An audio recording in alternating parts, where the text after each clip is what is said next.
Welcome to Wings of Aero, Advanced Education and Research Organization.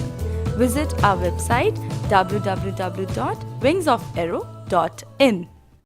Hi followers, here we will see few of the objective questions from fluid mechanics which may be asked in ISRO, GATE, PSU, SSC, IES or even PhD for aerospace, fluid power or thermal engineering examination.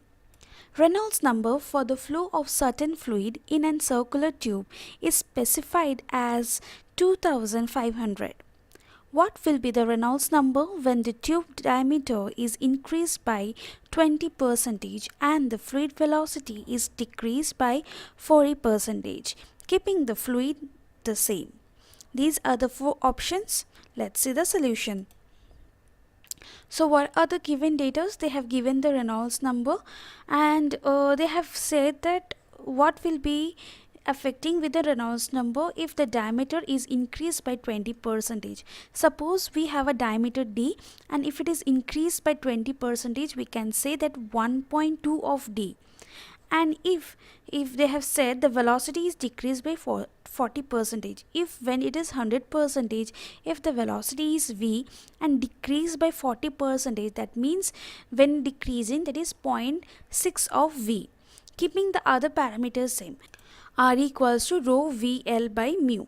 So what are the different factors like diameter, that is D and V. So, and other parameters rho and mu remain same. So we can rewrite the equation as it is displayed in your skill, and substituting we get the value as a new Reynolds number as 1800. So when we see the options, our right answer is option B. Streamline, pathline and streaklines are virtually identical for four options: uniform flow, flow for ideal fluids, steady flow, non-uniform flow.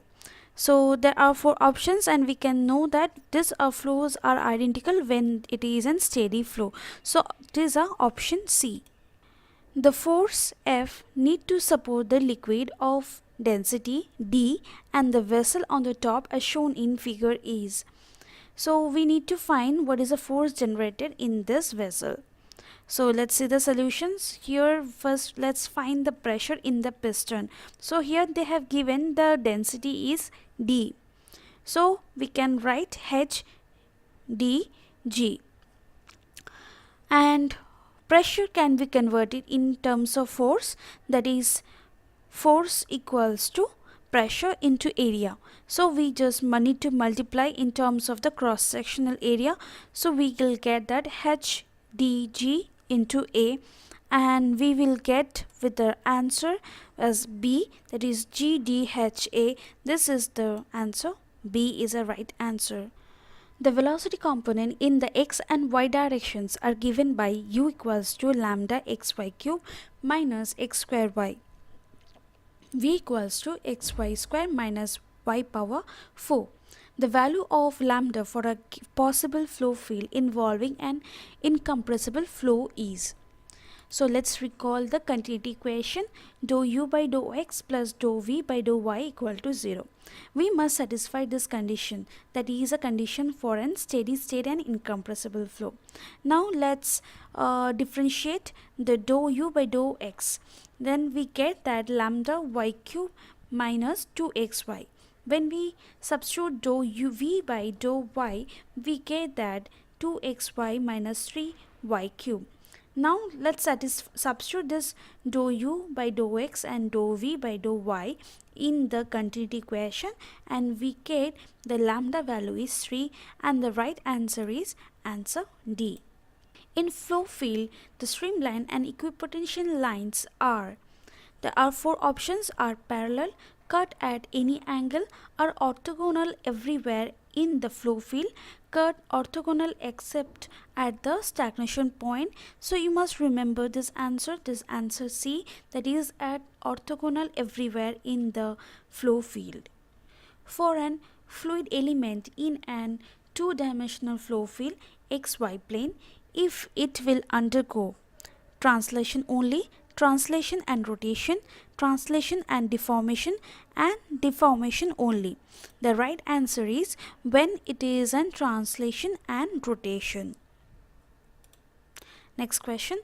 Net force on an control volume due to uniform normal pressure alone, depending upon the shape of the control volume, translation and rotations, translation and deformation. Remember, it also depends on the translation and deformation, that is option C. Existence of velocity potential implies that fluid is in continuum. Fluid is rotational, fluid is irrotational, translation and deformation only. The right answer is when the fluid is irrotational. A fluid is said to be non-Newtonian when the shear stress is directionally proportional to the velocity gradient, inversely proportional to the velocity gradient, independent of the velocity gradient, and none of the above. So let's recall the solution. Here, remember, according to the Newton's law of viscosity, tau is directly proportional to the velocity gradient, and we need to equate it. We get a constant term, that is a coefficient of viscosity, that is tau equals to mu into dou u by dou y. So from here we can confirm the answer. The right answer is A, which is directly proportional to the velocity gradient. In flow through a pipe, the transitions from the laminar to the turbulent flow does not depend on velocity of the fluid, density of the fluid, diameter of the pipe, and the length of the pipe. So let's recall the Reynolds number. So here from that we can understand the diameter, it doesn't depends on the diameter of the pipe, and that is fixed. So the right answer is option C. And the last question of this section is: a mercury manometer is used to measure the static pressure at a point in a water pipe as shown in figure. The level difference of mercury in the two limbs is 10 mm and the gauge pressure is at the point is need to find. So from here you can understand that let's find the pressure. What is the formula of pressure? Rho GH. So from here we can find out that what is the difference of H, that is 10 mm. So 10 mm need to convert in meter, so divided by 10 power 3 and into G 9.81, and rho of the mercury is 13600, and we just need to substitute and we get the answer is P is 1333 Pascal. So the right answer is answer B. If you have further inquiry or requested video, drop down to our mail wingsofaero@gmail.com.